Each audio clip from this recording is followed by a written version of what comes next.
자, 우리 성도님들 한 주간 동안 잘 지내셨습니까? 오늘은 요한계시록 9장을 살펴보겠습니다. 이 9장은 두 개의 나팔 내용을 담고 있어요. 이 다섯째 나팔은 황충지향이 나오고 여섯째 나팔은 유브라데 강의 2만만의 마병대가 나옵니다. 이 다섯째 나팔이 울리자 하늘에서 땅에 떨어진 별 하나가 무저갱이 열쇠를 가지고 무저갱을 엽니다. 이 별이 누구냐 하고 이제 토론이 붙는데 대부분은 천사로 해석을 합니다. 그렇다면 이제 선한 천사이냐 악한 천사이냐 하는 거예요. 어떤 학자들은 악한 천사 또는 사탄이라고 해석을 합니다. 이 요한계시록 12장에 보면은 하늘에서 이제 미가엘과 사탄과 그의 사자들이 이 전쟁을 합니다. 그래서 사탄이 땅으로 쫓겨나거든요. 그래서 이 사건을 근거로 해서 이 악한 천사 또는 사탄이라고 해석을 하는 거예요. 근데 또 계시록 20장을 읽어보면은 이 천사가 무저갱의 열쇠를 가지고 하늘에서 내려와서 사탄을 잡아 무저갱에 가둡니다. 이것을 보면 사탄 자신은 아닌 것 같습니다. 이 본문에서 이 별이 누구인지에 대해서 구체적으로 해석을 하지 않아서 알 수는 없습니다. 이 무저갱이 열리자 무저갱에서 연기가 올라와 해와 공기가 어두워집니다. 이 무저갱은 요한계시록에서 7번 나오는데 깊이가 없는, 바닥이 없는 무한한을 의미합니다. 무한한 공허 또는 지하에 숨겨진 영역, 그래가지고 이곳에 보면 귀신이 갇혀 있어요. 그 군대 귀신이 예수님께 무저갱으로 들어가게 하지 말라라고 간청을 했었죠. 이것을 보면 이 귀신이 갇혀 있는 장소이기도 하고 또한 죽은 자들이 가는 거처로도 나옵니다. 또한 요한계시록에서 보면은 짐승이 나오는 장소이기도 하고요. 뱀, 용이라고 불리는 사탄이 1000년 동안 결박되어 있는 장소입니다. 이 무저갱에서 연기가 나오는데 연기로 인해서 해와 공기가 어두워져요. 연기 가운데 황충이 올라옵니다. 이 황충은 메뚜기죠. 이 하나님이 이집트를 친 10재앙 가운데 8째 재앙이 바로 메뚜기입니다. 이때 보면 메뚜기가 온 땅을 덮어 땅이 어둡게 되었으며 밭의 채소와 나무 열매들을 먹었다 하고 설명을 합니다. 이 메뚜기가 땅의 모든 식물들을 다 먹어치우면서 초토화시키거든요. 그러니까 이 사건은 요엘 선지자에서도 이 메뚜기 재앙이 나와요. 그래서 요엘 선지자는 여호와의 날에 임할 메뚜기 재앙을 선언합니다. 그 앞에서 땅이 진동하며 하늘이 떨며 해와 달이 캄캄하며 별들이 빛을 거두도다 하고 나오거든요. 그러니까 메뚜기 때로 인해서 어두워질 것을 예언을 해요. 하지만 여기서는 이제 연기로 인해서 어두워지고 연기 가운데 황충이 나오죠. 이 황충은 정갈이 쏘는 것 같은 권세를 받아서 이마에 하나님의 인을 맞지 않은 사람들만 괴롭힙니다. 이 정갈은 한 10cm에서 12cm 정도 되는 바닥가재를 닮은 해충이죠. 꼬리 끝에 집게발에 있는 독을 분비해서 극심한 고통을 줍니다. 이 메뚜기들이 올라와서 사람을 괴롭히는데 앞에 네 나팔은 자연의 재앙이 임했는데 다섯째 나팔은 이제 사람들에게 임하고 있어요. 이 메뚜기는 식물을 먹어치움으로 멸망을 상징하는데 여기서는 식물을 해야 하는 것이 아니라 사람을 해야 합니다. 하나님의 백성이 아닌 사람들이 정갈에 쏘이는 것과 같은 극심한 고통을 당할 것을 말하고 있어요. 이 고통이 너무 심해서 사람들이 죽기를 원하지만 죽을 수가 없습니다. 황충이 사람들을 괴롭히는 기간을 5달로 제한을 합니다.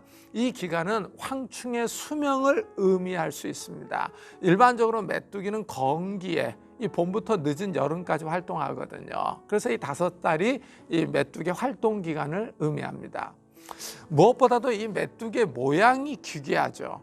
황충들의 모양은 전쟁을 위하여 준비한 말들 같고, 그렇죠? 이 메뚜기를 말로 비유를 해요. 요엘 선지자도 메뚜기가 말 같았다. 그리고 그 소리는 전쟁에서 뛰는 병거 소리나 초원에서 타는 맹렬한 불 같았다라고 이 묘사를 했었습니다.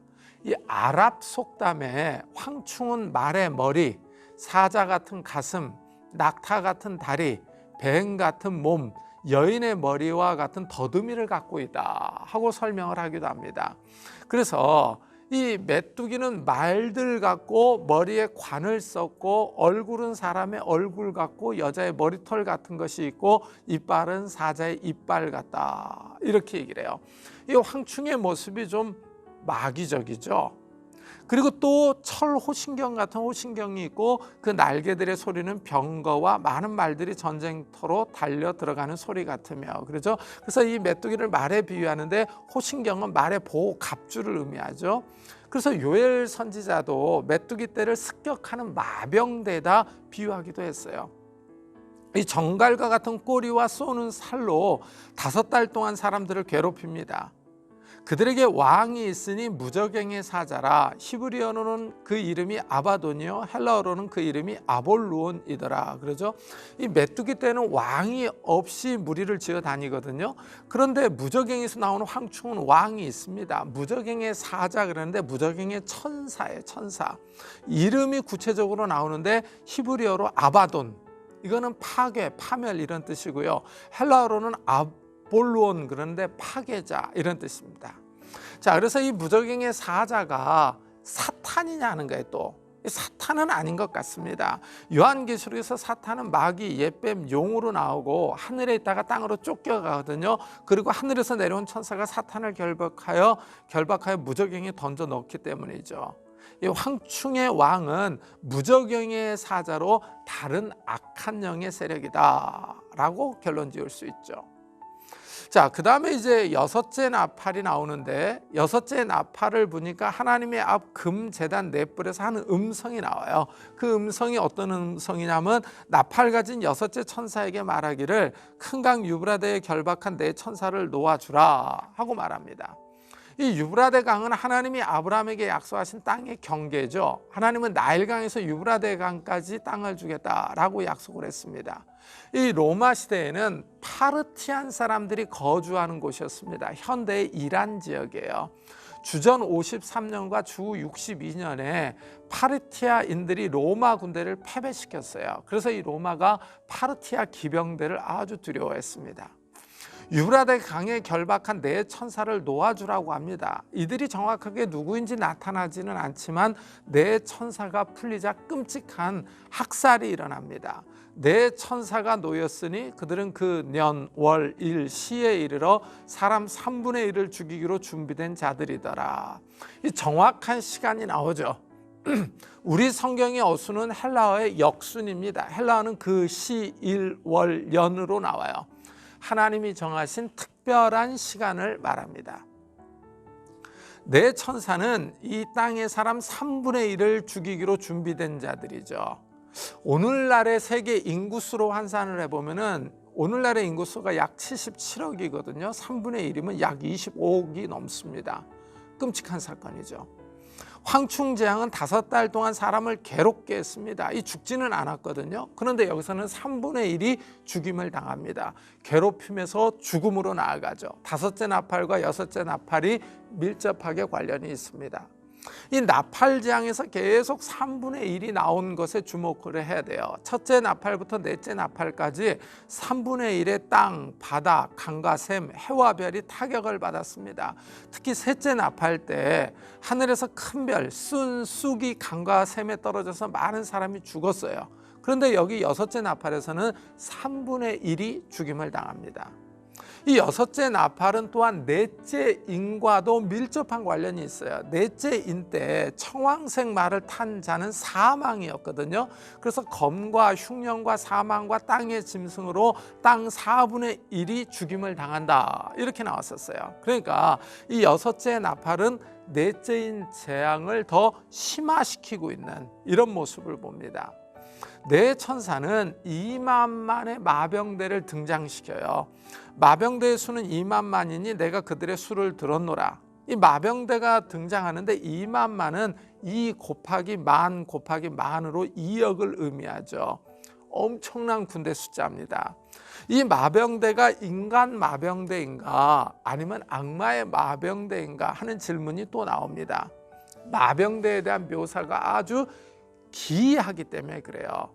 이 같은 환상 가운데 그 말들과 그 위에 탄 자들을 보니 불빛과 자줏빛과 유향빛 호신경이 있고 또 말들의 머리는 사자머리 같고 그 입에서는 불과 연기와 유황이 나오더라.